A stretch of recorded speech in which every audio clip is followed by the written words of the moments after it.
నమస్తే good morning అందరికీ శుభోదయం people's post TV morning headlines కి స్వాగతం ముందుగా ఆంధ్రప్రదేశ్లో ప్రధాన దినపత్రికల్లో వచ్చిన వార్తలను ఒక్కసారి మనం చూద్దాం ముందుగా దిశ న్యూస్ పేపర్లో ప్రధాన బ్యానర్ ఐటమ్గా వచ్చిన న్యూస్ ఏపీకి మరో మణిహారం శ్రీహరికోటలో 3,985 కోట్ల రూపాయలతో మరో లాంచ్ ప్యాడ్ 4 ఏళ్లలో నిర్మించేందుకు ప్రణాళిక ప్రతిపాదనకు కేంద్రం గ్రీన్ సిగ్నల్ రోదసీలోకి మానవుడిని పంపే ప్రాజెక్టుకు ఓకే నిజంగా అండి శ్రీహరికోటలో అంటే మన ఇస్రో ఏదైతే చేస్తోందో అది నిజంగా మనమంతా తెలుగువారిగా గర్వించదగ్గ విషయము ఎందుకంటే అగ్రరాజ్యాలైన అమెరికా రష్యా అంటే ఈ టెక్నాలజీలో రష్యా ఇటువంటి దేశాల పక్కన చేరడమే కాదు ఇంకొద్ది రోజుల్లో వాటికంటే ముందంజలో ఉంటుంది ఇస్రో ఇప్పటికే ఇస్రో ఏంటి అంటే రోదసీలో ఉండాల్సి వస్తే కనుక అక్కడ వాళ్ళు ఆహారం నిల్వ చేసుకునేందుకు ఇబ్బంది అవుతుందని చెప్పేసి ఒక ప్రయోగం చేసింది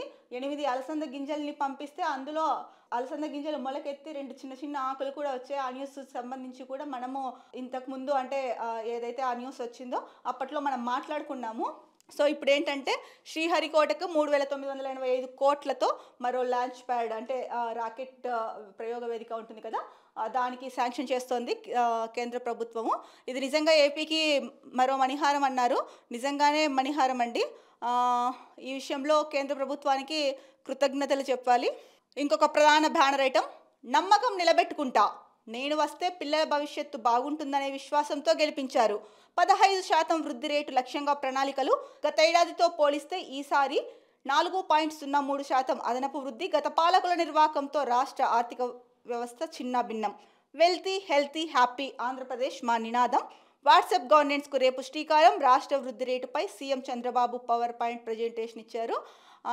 ముఖ్యంగా ఈయన చెప్తున్నది ఏంటంటే కనుక ఏపీ సీఎం గారు మేమేదైతే ప్రజలకు హామీలు ఇచ్చి చెప్పామో ఆ నమ్మకాన్ని నిలబెట్టుకుంటాము నేను వస్తే పిల్లల భవిష్యత్తు బాగుంటుందని చెప్పేసి నన్ను గెలిపించారు సో ఆ దిశగానే మేము వెళ్తామని చెప్పేసి అలాగే ఆంధ్రప్రదేశ్ రాష్ట్ర ఆర్థిక వృద్ధి రేటు ఎలా ఉంది అన్న దాని మీద నిన్న ప్రజెంటేషన్ ఇచ్చారు దానికి సంబంధించిన అంటే వృద్ధి ఎలా ఉంది ఆంధ్రప్రదేశ్లో అన్నది కూడా చెప్పారు అంటే 15% వృద్ధి దిశగా ముందుకెళ్తాము అదే మా ప్రణాళిక అని చెప్పారు అదే మా లక్ష్యము ఆ ప్రణాళికతోనే మేము ముందుకెళ్తామని చెప్పారు ఇంకొకటి గతేడాదితో పోలిస్తే కనుక ఈసారి అంటే 4.03% అభివృద్ధి అదనపు వృద్ధి పెరిగింది అని చెప్పేశారు హెల్దీ వెల్దీ హ్యాపీ అనేది ఏపీ గవర్నమెంట్ నినాదం ఓకే చాలా మంచిదండి నిజంగా ఇది ఇంప్లిమెంట్ అయితే కనుక అందరూ సంతోషిస్తారు సీఎం గారు మీరు ఈ మాట మీదనే ఉండేసి వెల్తీ హెల్తీ హ్యాపీ ఆంధ్రప్రదేశ్ని చేయాలనేసి మేము కూడా మనస్ఫూర్తిగా కోరుకుంటున్నాము ఏదైతే వాట్సాప్ గవర్నెన్స్ మనం మాట్లాడుకున్నాం నిన్న మొన్న ఏపీ సీఎం చెప్పారు వాట్సాప్ పాలనతోనే అంటే పథకాలు ఏవైతే ఉన్నాయో చాలా వరకు అన్ని వాట్సాప్ ద్వారానే సేవలు అందిస్తామని చెప్పేసి సో ఆ వాట్సాప్ గవర్నెన్స్కు రేపు శ్రీకారం చుట్టబోతున్నారు అంటే ఇవ్వాలన్నమాట రాష్ట్ర వృద్ధి రేటుపై CM Chandrababu power point presentation okay ఇది ప్రధాన బ్యానర్ ఐటంగా ఇచ్చారు అంటే ముఖ్యంగా రాష్ట్ర అభివృద్ధి గురించి రాష్ట్రాన్ని అభివృద్ధి దిశలో ఇంకా ఎలా ముందుకు తీసుకెళ్ళాలి అలాగే హెల్దీ వెల్దీ హ్యాపీ అన్న నినాదం ఏపీ గవర్నమెంట్ది ముఖ్యంగా ఈ అంశాల గురించి ప్రస్తావించారు ఆ సమీక్ష సమావేశంలో పవర్ పాయింట్ ప్రజెంటేషన్లో తర్వాత ఈ గవర్నెన్స్ ద్వారా అంటే వాట్సాప్ ద్వారా ఈ గవర్నెన్స్ చేస్తామని చెప్పారు దానికి శ్రీకారం చుట్టబోతున్నారు ఇది ముఖ్యంగా ఏపీ సీఎం చెప్పినది బాలీవుడ్ నటుడు సైఫ్ అలీ ఖాన్ పై దాడి ఆయన ఇంటిలోనే 6 కత్తిపోట్లు గంట ముందే ఇంటిలో దాక్కున్న దొంగ లీలావతి హాస్పిటల్లో చికిత్స ప్రమాదమేమీ లేదని వైద్యుల వెల్లడి సెలబ్రిటీలకే రక్షణ లేకుంటే సామాన్యుల పరిస్థితి ఏమిటని విపక్షాల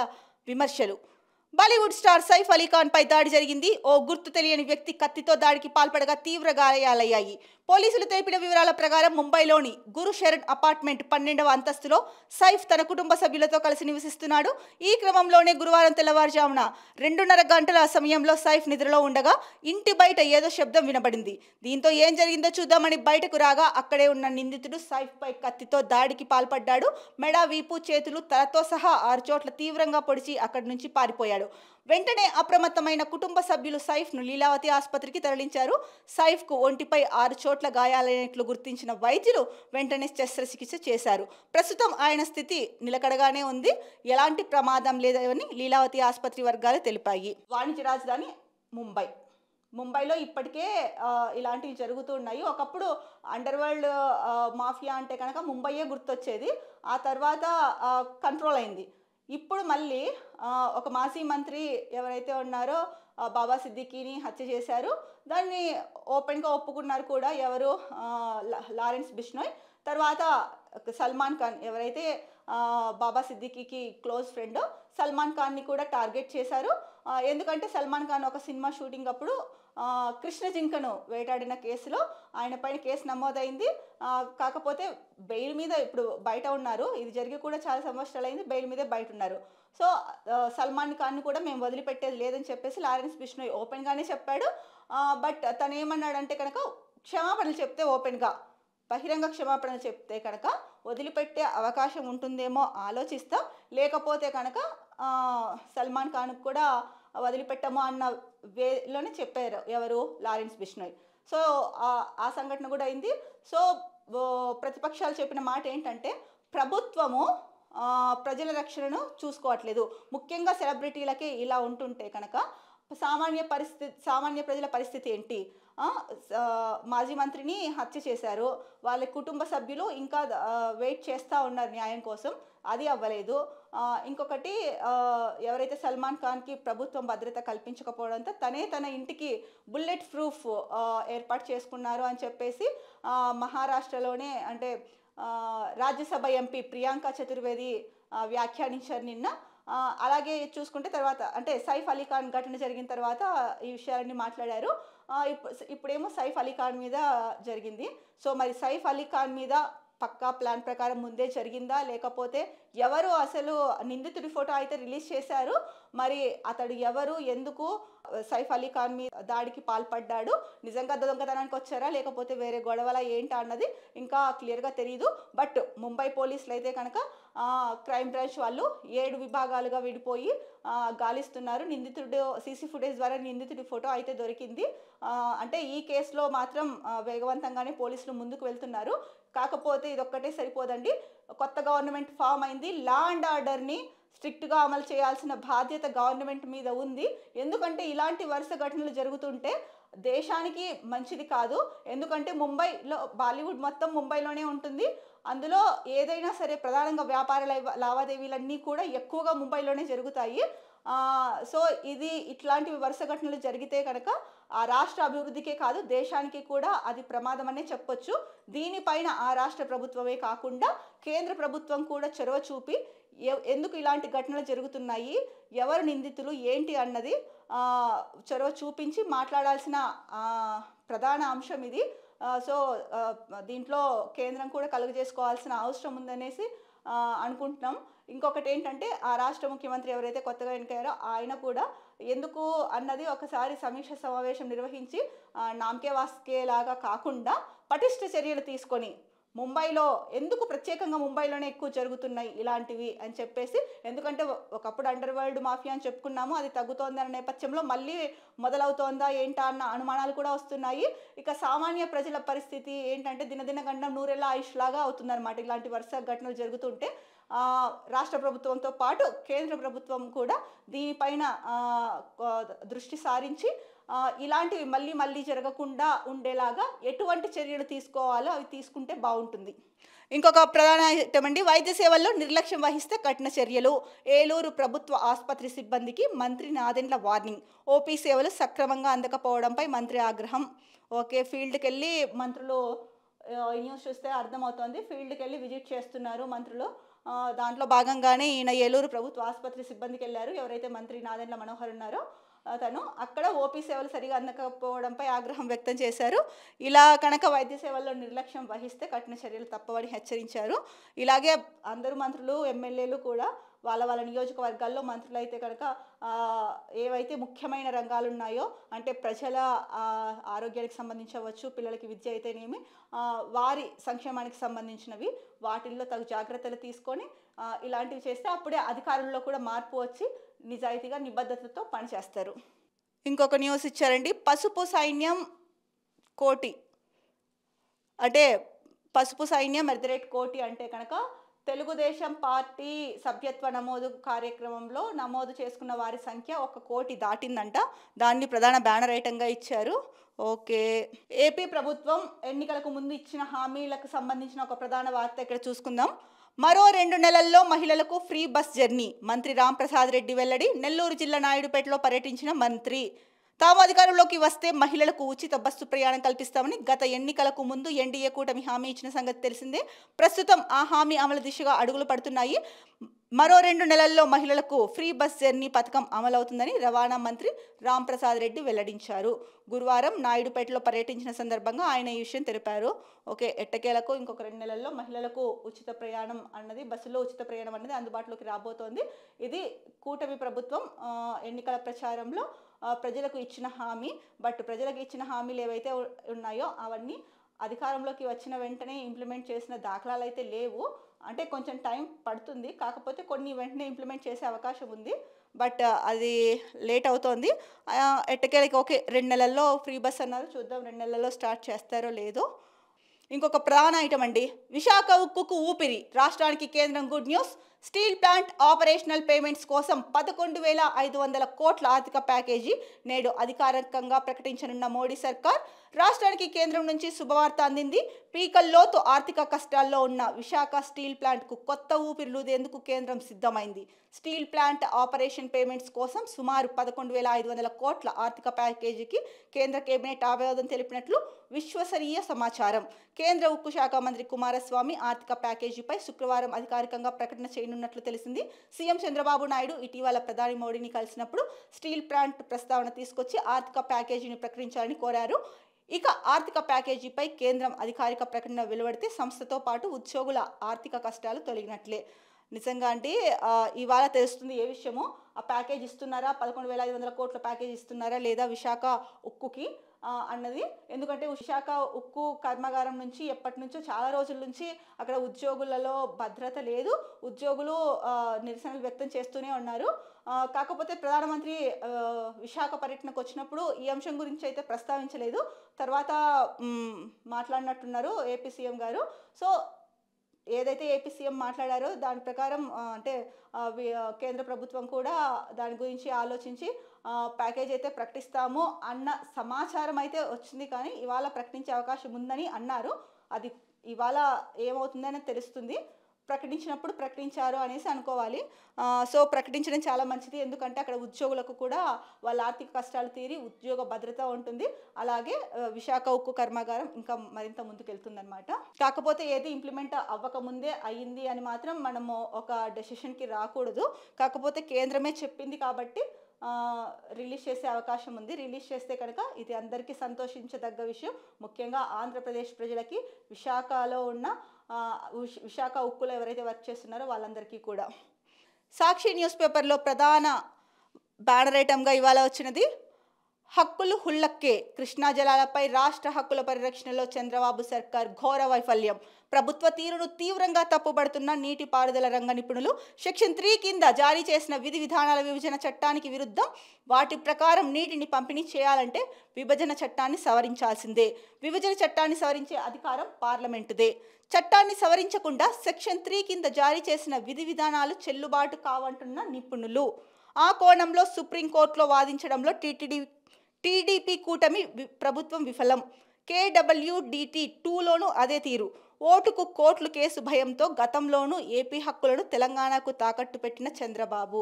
కృష్ణా రామా ట్రిబ్యునల్లో ఏపీకి ఎదురు దెబ్బ. సెక్షన్ 3 ప్రకారం కేంద్రం తాజా విధి విధానాల మేరకే తొలుత వాదనలు వింటామని KWDT 2 స్పష్టీకరణ. ఆ తరువాతే విభజన చట్టం సెక్షన్ 89 ప్రకారం వాదనలు రెండింటినీ కలిపి విచారణ చేయాలంటూ తెలంగాణ సర్కార్ అవి పరస్పరం భిన్నమైనవి, కలిపి విచారించొద్దన్న ఏపీ ప్రభుత్వం. కేంద్రం తాజా మార్గదర్శకాలను సుప్రీంలో సవాల్ చేశామని నివేదన. రెండు వేర్వేరని భావిస్తే తొలుత సెక్షన్ 3 కింద విచారించాలన్న తెలంగాణ విజ్ఞప్తిపై సానుకూలంగా స్పందించిన ట్రిబ్యునల్ ఫిబ్రవరి 19 నుండి 21వ తేదీలలో తదుపరి విచారణ. కృష్ణా జలాలు ఇది అంటే రాష్ట్ర పునర్విభజన చట్టంలో ఉన్న అంశం కూడా అండి. కానీ ఈ జలాలలో ఏదైతే కనుక ఆంధ్రప్రదేశ్కి దక్కాల్సిన వాటా దక్కాలో దాన్ని తెచ్చుకోవడంలో వాదించడంలో బ్రిజేష్ కుమార్ ట్రిబ్యునల్ ముందు వాదించడంలో ఆంధ్రప్రదేశ్ కూటమి ప్రభుత్వం ఏదైతే ఉందో విఫలమైందని చెప్పేసి సాక్షి న్యూస్ పేపర్లో ప్రధాన బ్యానర్ ఐటంగా ఇచ్చారు. ఎందుకంటే ఇక్కడ వీళ్ళు ఇది కూడా చెప్పారండి, సాక్షి మాత్రమే చెప్పట్ల, నీటిపారుదల రంగ నిపుణులు ఎవరైతే ఉన్నారో వాళ్ళు ప్రభుత్వ తీరుపైన అసంతృప్తిగా ఉన్నారు, తప్పుపడుతున్నారు. ఎందుకంటే మనకు ఏపీకి రావాల్సిన జలాలని ఏపీకి తీసుకురావడంలో, ఆ వాటాన్ని దక్కించుకోవడంలో ప్రభుత్వం విఫలమైంది. అంటే ఆంధ్రప్రదేశ్కి రావాల్సిన వాటాని తీసుకురావడంలో విఫలం అవ్వడంలో కారణం ఏంటి? అది చంద్రబాబు కూటమికే తెలియాలి. ఎందుకంటే ఇప్పుడు రైతులు భూములు పండించాలి, పంటలు బాగా పండాలి అంటే సాగునీరు చాలా ముఖ్యం. అలాంటిది ఇప్పుడు కృష్ణా జలాలపైన ఏదైతే ట్రిబ్యునల్ ఉందో బ్రిజేష్ కుమార్ ట్రిబ్యునల్ కమిటీ, దాని ముందు వాదనలు వినిపించాలి. మరి తెలంగాణ అంత ప్రిపేర్డ్గా ఉన్నప్పుడు ఏపీ ఎందుకు ప్రిపేర్డ్గా లేదు? సో ఏపీ తెలంగాణకే బ్రిజేష్ కుమార్ ట్రిబ్యునల్ కూడా తెలంగాణ వైపు మొగ్గు చూపింది. సో వారి అభిప్రాయం అంటే తెలంగాణ విజ్ఞప్తిపైనే సానుకూలంగా ఉంది ట్రిబ్యునల్ కూడా. సో ఇప్పుడు మళ్ళీ ఏపీలో ఏమవుతుందో తెలీదు కృష్ణా జలాల పైన. ఎందుకంటే ఒక రకంగా చెప్పాలంటే కూటమి ప్రభుత్వం ఈ విషయంలో వెనకంజ వేసిందా, ఓడిపోయిందని అయితే చెప్పొచ్చు, వెనకంజ వేసిందని కూడా చెప్పొచ్చు. మరి ఏమవుతుందో చూసుకోవాలి అండి. ఎందుకంటే ఫిబ్రవరి 19 నుంచి 21 తేదీల్లో వాదనలు తదుపరి విచారణ ఉంటుంది, వాదనలు కూడా అప్పుడే ఉంటాయని చెప్పారు. దీనికి సంబంధించి ప్రధాన బ్యానర్ ఐటమ్ ఇచ్చింది. ఎందుకంటే కనుక ఇది చాలా ఇంపార్టెంట్ అండి. ఈ కృష్ణా జలాలు తెలంగాణకి ఏపీకి 2 రాష్ట్రాలకి ఇంపార్టెంటే. అలాంటప్పుడు సమాన ప్రాధాన్యత ఇవ్వాలి, సమానంగా ఉండాలి. కాకపోతే అక్కడ వాదనలు వినిపించడంలో ఎవరైతే ఉంటారో ఆ రాష్ట్ర ప్రభుత్వ తరఫున వెళ్ళి వాదనలు వినిపించే వాళ్ళు, అంటే నీటిపారుదల రంగానికి సంబంధించిన అధికారులు అవ్వచ్చు, మంత్రులు అవ్వచ్చు, వాళ్ళు అంటే ఏంటి అన్నది పాయింట్ టు పాయింట్ క్లియర్ కట్గా ప్రిపేర్డ్ అయి వెళ్ళి అక్కడ వాదించాల్సిన అవసరం ఉంటుంది. మరి ఎంతవరకు ఆంధ్రప్రదేశ్ ప్రభుత్వం అలా ప్రిపేర్ అయిందో లేదో మనకు తెలియదు. మొత్తానికైతే మాత్రం తెలంగాణ విజ్ఞప్తిపైన సానుకూలంగా స్పందించిన ట్రిబ్యునల్ అని ఇచ్చారు. మరో ముఖ్యమైన న్యూస్ చూసుకుంటే కనుక డాకింగ్ సక్సెస్, అనుసంధానమైన స్పెడెక్స్ జంట ఉపగ్రహాలు. అమెరికా, రష్యా, చైనా తర్వాత ఈ సాంకేతికతను సాధించిన 4వ దేశంగా భారత్ ఘనత. ఇస్రో కిరీటంలో మరో కలికితురాయి. కొత్త సంవత్సరంలో బోని, ప్రధాని సహా ప్రముఖుల హర్షాతిరేకాలు. దేశ భవిష్యత్ అంతరిక్ష ప్రయోగాలకు స్పెడెక్స్ డాకింగ్ను తొలిమెట్టుగా అభివర్ణించిన మోడీ. చంద్రయాన్ 4, గగన్యాన్ ప్రయోగాలకు ఈ సాంకేతికత దోహదపడుతుందన్న ఇస్రో శాస్త్రవేత్తలు. ఇస్రో దినదినాభివృద్ధి చెందుతోంది. సో ఈ పదం చాలా చిన్నది, దినదిన అభివృద్ధి చెందుతోందని. అసలు ఇస్రోలో వర్క్ చేస్తున్న వాళ్ళందరూ కూడా ఎంత కష్టపడి అంటే ఏదైనా సరే ఒకదాన్ని ప్రయోగిస్తున్నారు అంటే దాని వెనకల వాళ్ళ కృషిని మనం మాటల్లో వర్ణించలేము. అంత కష్టము, అంత అవిరళ కృషి చేస్తున్నారు కాబట్టి ఇస్రో ప్రయోగాలు సక్సెస్ అవుతున్నాయి. అగ్రరాజ్యాల సరసన భారత్ కూడా చేరింది. ఇంకొద్ది రోజులు ఉంటే కనుక, ఇంకొన్ని సంవత్సరాలు ఉంటే కనుక భారత్ 4వ స్థానం కాదు, మొదటి స్థానంకి వస్తుందనడంలో కూడా ఏమాత్రం సందేహం లేదు. భారత పౌరులుగా, ముఖ్యంగా తెలుగు రాష్ట్ర పౌరులుగా మనమందరం ఇది చాలా గర్వించదగ్గ విషయం. Hats off ISRO. అలాగే శ్రీహరికోట అంతరిక్ష కేంద్రంలో 3వ లాంచ్ ప్యాడ్, దీని గురించి మనం ఇందాక డిస్కస్ చేసుకున్నామండి, అయిపోయింది. ఇంకొకటి అంటే ప్రధాన పేజీలో ఇచ్చినది కనుక చూసుకుంటే కనుక ఇంకొకటి 8వ వేతన సంఘం ఏర్పాటు ఆమోదం తెలిపిన ప్రధాని నరేంద్ర మోడీ. వచ్చే ఏడాదితో 7వ వేతన సంఘం కాలపరిమితి ముగియనున్న నేపథ్యంలో నిర్ణయం. కేంద్ర ఉద్యోగుల జీతభత్యాలు, అలవెన్సులు, ఇతర ప్రయోజనాల అంశాలను నిర్ణయించడంలో పే కమిషన్దే కీలక పాత్ర. వేతన సంఘం సిఫార్సులు అమలైతే 50 లక్షల మంది కేంద్ర ప్రభుత్వ ఉద్యోగులు, 65 లక్షల మంది పెన్షనర్లకు చేకూరనున్న ప్రభుత్వం. చాలా మంచిదే అండి. 8వ వేతన సవరణ సంఘం ఏర్పాటు కానుంది. దీంట్లో ఒకవేళ ఇది వేతన సంఘం సిఫార్సులు అమలైతే కనుక 50 లక్షల మంది కేంద్ర ప్రభుత్వ ఉద్యోగులకు, అలాగే 65 లక్షల మంది పెన్షనర్లు ఎవరైతే ఉంటారో వాళ్ళకి లబ్ధి చేకూరుతుందని ఇచ్చారు. అలాగే ఇంకొక న్యూస్, సైఫ్ అలీ ఖాన్కు కత్తిపోట్లు. ఈ వార్తకి సంబంధించి కూడా మనం ఇందాక డిస్కస్ చేసుకున్నామండి. ఫస్ట్ పేపర్లో వచ్చిన మరో న్యూస్ చూసుకుంటే కనుక అంటే స్పీడ్ న్యూస్ లాగా చూస్తే, నా అనుచరులను కాపాడాలని పోలీసులను కోరా. గత కొద్ది రోజులుగా మనకు తెలిసిందే మోహన్ బాబు కుటుంబంలో కలహాలు రేగాయి. సో మోహన్ బాబు గారు, మంచు విష్ణు ఒకవైపు, మంచు మనోజ్ ఒకవైపు. అయితే మంచు మనోజ్ నిన్న అంటే మంచు మనోజ్కి అస్వస్థత కలిగింది, హాస్పిటల్లో అడ్మిట్ అయ్యారన్న వార్తలు వచ్చాయి.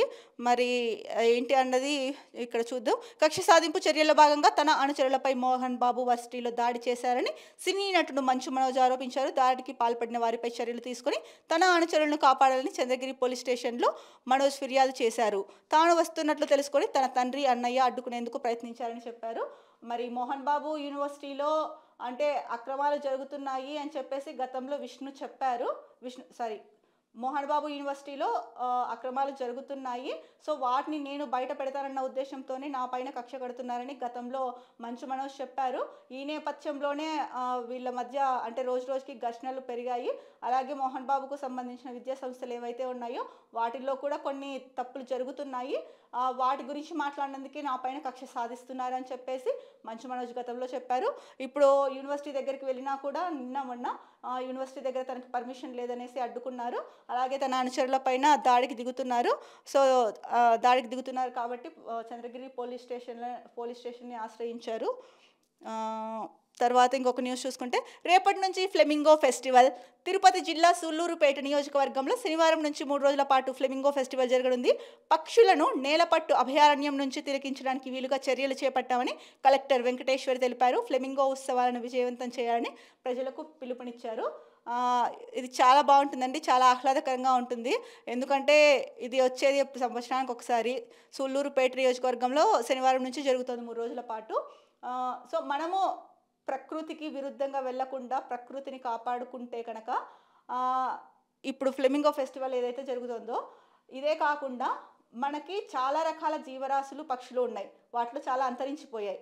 ఏంటంటే దానికి కారణం మనం ప్రకృతికి చేసిన అన్యాయం అనే చెప్పాలి. ఎందుకంటే ప్లాస్టిక్ వాడకం ఎక్కువైపోయింది, ఎలక్ట్రిసిటీ వాడకం ఎక్కువైపోయింది, ఏది చూసినా కూడా అంత అందువల్లే కదండి వర్షాలు పడాల్సిన టైంకి వర్షాలు పడట్లా, చలికాలంలో సీజన్స్ మొత్తం మారిపోయాయి. ఎండాకాలంలో వర్షాలు వస్తే చలిగా ఉంటుంది, చలికాలంలో భారీ వర్షాలు వస్తే ఇట్లా మొత్తం ప్రకృతి అంతా మారిపోయింది. ఎప్పటి నుంచో చెప్తున్నారు గ్లోబల్ వార్మింగ్ అని, దీనిపైన పనిచేసే వాళ్ళు కూడా చేస్తున్నారు. అంటే ప్రకృతిని కాపాడుదాం, ప్రకృతిని ప్రేమిద్దాం అని చెప్పేసి. సో మనము ప్రకృతిని ఇప్పటికైనా సరే భావితరాలకు రాష్ట్ర కేంద్ర ప్రభుత్వాలు చేయాల్సింది ఏంటంటే ప్రకృతిని కాపాడే దిశగా, ప్రకృతికి హాని చేయకుండా ఉండేటట్టుగా మొక్కల్ని పెంచడమే కాదు వాటిని పరిరక్షించాలి అన్నది కూడా నేర్పించాలి. అది మ్యాండేటరీ అనే విధంగా పెడితే బాగుంటుంది. అప్పుడే కదా అందరూ సీరియస్గా తీసుకుంటారు, దాన్ని అలా తీసుకుంటే బాగుంటుంది. సో మనకి రీసెంట్గా చూసాం మూసీ పునరుజ్జీవం, అంటే హైదరాబాద్లో ఏదైతే మూసీ పునరుజ్జీవం కోసం రేవంత్ రెడ్డి పాటుపడుతున్నారో అక్కడ అంటే ఆక్రమణలు తొలగించి ఏదైతే స్లోగా వర్క్స్ స్టార్ట్ చేశారో ఒక అరుదైన పక్షి వచ్చింది అక్కడికి అని చెప్పేసి న్యూస్లో కూడా ఇచ్చారు. సో మళ్ళీ మన ముందు ఎలాగైతే ఉందో మన చెరువులు, కుంటలు, లేకపోతే చెట్లు, అడవులు ఇవన్నీ, సో ఎక్కడి నుంచి వెళ్ళిపోయిన పక్షులు అవ్వచ్చు, లేకపోతే అంతరించిపోయిన పక్షులు అవ్వచ్చు, మళ్ళీ తిరిగి వచ్చే అవకాశం ఉంది. ఏదైనా సరే అండి, మనిషి ఆరోగ్యంగా ఉండాలంటే ప్రకృతి బాగుంటేనే మనిషి ఆరోగ్యంగా ఉంటారు. మనం ఎలాంటి ఫుడ్ తీసుకుంటున్నా సరే, ఇప్పుడు తీసుకుంటున్న ఫుడ్ అంతా కూడా కెమికల్ ఎక్కువ కలిసిన ఫుడ్డే. ఆర్గానిక్ ఫార్మింగ్ మీద ఈ మధ్యకాలంలో బాగానే అవగాహన పెరిగింది, కానీ అది అందరికీ అందుబాటులోకి రావాలి. ఎందుకంటే ఆర్గానిక్ అంటే కొన్ని చోట్ల ధరలు ఎక్కువగా ఉంటున్నాయి, అది పేద మధ్యతరగతి వర్గాలకు అందదనే చెప్పాలి, అంటే వాళ్ళు అంత అందుకోలేరని చెప్పాలి. కాబట్టి ప్రభుత్వం దీనిపైన దృష్టి సారించి సో ప్రకృతిని నాశనం అవ్వకుండా కాపాడాల్సిన బాధ్యత ప్రతి ఒక్క పౌరుడిది అని చెప్పేసి దీనిపైన ఏదైనా మ్యాండేటరీగా ప్రతి ఒక్కరిది చెయ్యాలి అని చెప్పేసి పెడితే బాగుంటుంది.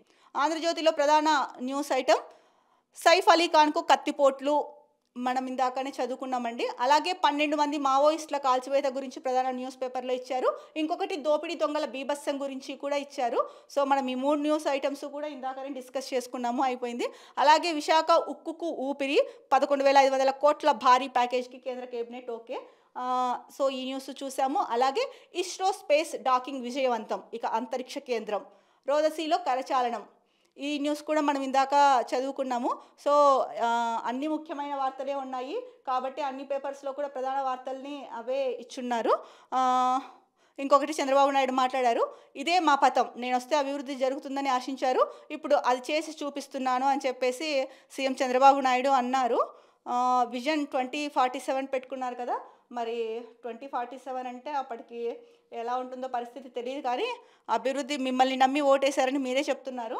ఇప్పటి వరకు అయితే మీరు చేసింది చాలా తక్కువ, 8 నెలలు కావస్తున్నా కూడా. ఇక ఇప్పటి నుంచి అయినా కూడా మాటలతో కాలం వెల్లదీయకుండా మీరు ప్రజలకు ఏదైతే చేస్తామన్నారో అది చేస్తే బాగుంటుంది. 2 నెలల్లో ఉచిత ఫ్రీ బస్సు స్టార్ట్ అవుతుందన్నారు. అలాగే మిగతా పథకాలు, అలాగే ప్రజల అభివృద్ధి. ఎందుకంటే మీరేమన్నారు, ఆదాయం సృష్టిస్తేనే ప్రజలకి పథకాలు ఇవ్వగలుగుతాము అన్నారు. మరి మీరు ఎన్నికల్లో హామీ ఇచ్చినప్పుడు తెలియదా అండి? సాక్షిలో మనం న్యూస్ చూసుకున్నాము, ఆదాయం పెరిగితే సంపద సృష్టిస్తే ప్రజలకి అవసరమైన పథకాలన్నీ అందిస్తామని. మరి ముందు ఏమైందండి? ఎన్నికల్లో హామీలు ఇచ్చేటప్పుడు తెలీదా రాష్ట్ర బడ్జెట్ ఎంత అని? తెలుసు కదా. ఇప్పుడేమో సంపద, మీరు ఎప్పుడు సంపద సృష్టిస్తారు? పోనదన్నా చెప్పండి. సంపద సృష్టించాలి, ఆ సంపద వచ్చిన తర్వాత మీరు ప్రభుత్వం నుంచి ప్రజలకు పథకాలు ఇవ్వాలి. అది ఇప్పట్లో జరిగే పనేనా? మీకే తెలియాలి, మీరే చెప్పండి. ఇక ఆంధ్రప్రదేశ్లో మరో ముఖ్యమైన న్యూస్ పేపర్ ఈనాడు. ఈనాడులో కూడా ప్రధాన బ్యానర్ ఐటమ్ విశాఖ ఉక్కుకు 11,500 కోట్ల రూపాయలు.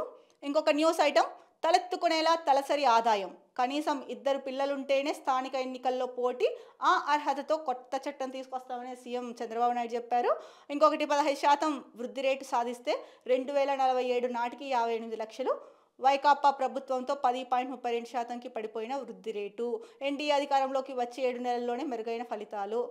2024-25లో వృద్ధి రేటు 12.94%, ముఖ్యమంత్రి చంద్రబాబు వెల్లడి. మీరైతే చెప్తున్నారు కానీ అది యాక్చువల్గా అంత ఉందా లేదా అన్నది ఒకసారి అందరూ కూడా ఆలోచించాల్సిన విషయం. సీఎం గారు, మీరు రాష్ట్రాన్ని ముందుకు తీసుకెళ్తారంటే అందరూ సంతోషపడతారు. కాకపోతే మీకు తెలుసు, మీరు ప్రతిసారి ఎన్నికల్లో హామీలు ఇస్తారు, వాటిని నెరవేర్చరు. ఏంటంటే ఇంకా ఎలక్షన్స్ మళ్ళీ వస్తున్నాయి అనగా ఒక 6 నెలల ముందు హడావిడి చేస్తారు. ఇది అందరికీ తెలిసిందే. కానీ ఈసారి అలా చేయకండి. ఎందుకంటే ఇప్పటికే రాష్ట్ర విభజన జరిగి 10 ఏళ్ళు దాటిపోయింది. ఆంధ్రప్రదేశ్కి మాత్రం ఒక రాజధాని లేదు, చెప్పుకోవడానికి ఎక్కువ అభివృద్ధి కూడా ఏం లేదు. ఇంకా చెప్పాలంటే గత పాలనలోనే అంతో ఇంతో అభివృద్ధి జరిగింది. ఏంటంటే 17 మెడికల్ కళాశాలలు వచ్చాయి, అలాగే పరిశ్రమలు వచ్చాయి. ఇంకొక వైపు ప్రజలకు కావాల్సిన అభివృద్ధి సంక్షేమ పథకాలు కూడా అందాయి. మీరు కూడా ఆ పథకాలన్నీ అమలు చేస్తాము అని చెప్పారు, కొత్త పథకాలు కూడా చెప్పారు. బట్ ఇప్పటి వరకు అయితే కనుక పూర్తి స్థాయిలో ఇంప్లిమెంట్ అయ్యింది లేదు. ఒకసారి మీరు దాని గురించి కూడా ఆలోచించి ఈసారైనా మీ మాటను నిలబెట్టుకొని రాష్ట్ర ప్రజల సంతోషాన్ని, రాష్ట్ర ప్రజల సంక్షేమాన్ని, అలాగే రాష్ట్ర అభివృద్ధిని ఈ 5 ఏళ్లలో మీరు చేస్తారనేసి ప్రగాఢంగానే నమ్ముతున్నాము. మీరు చెప్తున్న మాటల్ని బట్టి ఈసారైనా సరే మోసం చేయకోకుండా ప్రజల్ని, అంటే ఇచ్చిన హామీల విషయంలో మోసం అంటే మళ్ళీ వేరేగా అనుకోకండి, ప్రజలకు ఇచ్చిన హామీల విషయంలో మోసం చేయకోకుండా వాటిని ఇంప్లిమెంట్ చేయాలని అంటున్నాము. మీరు మాత్రం ఒక్కటండి గుర్తుపెట్టుకోవాల్సింది, ఆదాయం సృష్టిస్తేనే, సంపద సృష్టించిన తర్వాతనే ప్రజలకు పథకాలు అమలు చేయగలుగుతామన్నారు కదా. సో మీరు అలా లింక్ చేయకండి, ఎందుకంటే ఆదాయం సృష్టించడం అంత చిన్న విషయం కాదు, అంత వెంటనే అయ్యేది కూడా కాదు. మీరు ఒకవైపు ఆదాయం సృష్టించండి, ఒకవైపు ప్రజలకు ఇచ్చిన మాట నిలబెట్టండి. ఎందుకంటే రాష్ట్రం బాగుంటేనే, అంటే రాష్ట్ర ప్రజలు బాగుంటేనే రాష్ట్రం అభివృద్ధి చెందినట్లు. ఒకవైపు రాష్ట్ర ప్రజలు ఉసురోమని ఏడుస్తూ ఉంటే మీరు ఇంకా సంపద సృష్టించుకుంటూ ఉంటాము, అప్పుడు పథకాలు అమలు చేస్తాము అనడం కరెక్ట్ కాదు. ఒక్కసారి ఆ విషయం పైన ఆలోచించండి అనేసి మా వైపు నుంచి చిన్న సలహా సీఎం గారు. ఇక ఇంకొక న్యూస్ ఐటమ్, కేంద్ర ఉద్యోగులకు శుభవార్త. 8వ వేతన సంఘం గురించి ఇందాక మనం డిస్కస్ చేసుకున్నామండి. ఇంకొక న్యూస్ ఐటమ్, వాటాలపైనే వాదనలు, మొదట దానిపైన దృష్టి పెడదామని చెప్పేసి, అదే బ్రిజేష్ ట్రిబ్యునల్ కమిటీ కృష్ణా జలాల గురించి వార్త మనం ఇందాక చదువుకున్నాం కదండి, ఇందాక చెప్పుకున్నదే ఇది కూడా ఉంది. ఇంకా అలాగే సైఫ్ అలీ ఖాన్కు కత్తిపోట్లు, దీని గురించి కూడా మనం ఇందాక డిస్కస్ చేసుకున్నాము. ఇంకొకటేమో భూముల రీసర్వే రీస్టార్ట్, తొలుత మండలానికో గ్రామంలో, తర్వాత అన్ని గ్రామాల్లోనూ. యాక్చువల్గా అయితే గత ప్రభుత్వం భూములు రీసర్వే చేసింది, మళ్ళీ ఎందుకు రీస్టార్ట్ చేస్తున్నారు అన్నది ప్రభుత్వానికే తెలియాలి. దీనివల్ల సమయము, ఖర్చు అంతా వృధా కదా. ఒకసారి ఎందుకు చేస్తున్నారు అన్నది ఒకసారి క్లియర్గా ఇంకొకసారి ఆలోచించుకొని చేస్తే బెటర్ ఏమో. లేకపోతే భూములు రీసర్వే మొత్తం పూర్తి అవ్వకపోతే కనుక అవ్వనివి చేయండి. లేదు మీకు రీసర్వే చేసిన దాంట్లో ఏదైనా అనుమానాలు ఉన్నాయి, అందుకని మళ్ళీ సర్వే చేయాల్సి వస్తుందంటే ఓకే. కానీ లేదు పక్కాగా బాగానే చేశారు అనుకుంటే కనుక మళ్ళీ రీసర్వే చేయడం సమయం వృధా, అలాగే అమౌంట్ కూడా, డబ్బులు కూడా వృధానే అండి. ఒకసారి సీఎం గారు దీనిపైన కూడా మీరు దృష్టి పెట్టాల్సిన అవసరం ఉంది. ఇది ఇవాల్టి ఏపీకి సంబంధించిన ప్రధాన వార్తాపత్రికల్లో వచ్చిన న్యూస్ పేపర్స్ ప్రధాన అంశాలు విశ్లేషణ. రేపటి న్యూస్ పేపర్ అనాలిసిస్లో మళ్ళీ కలుద్దాం. అంతవరకు సెలవు, నమస్కారం. Be happy, stay strong, stay healthy.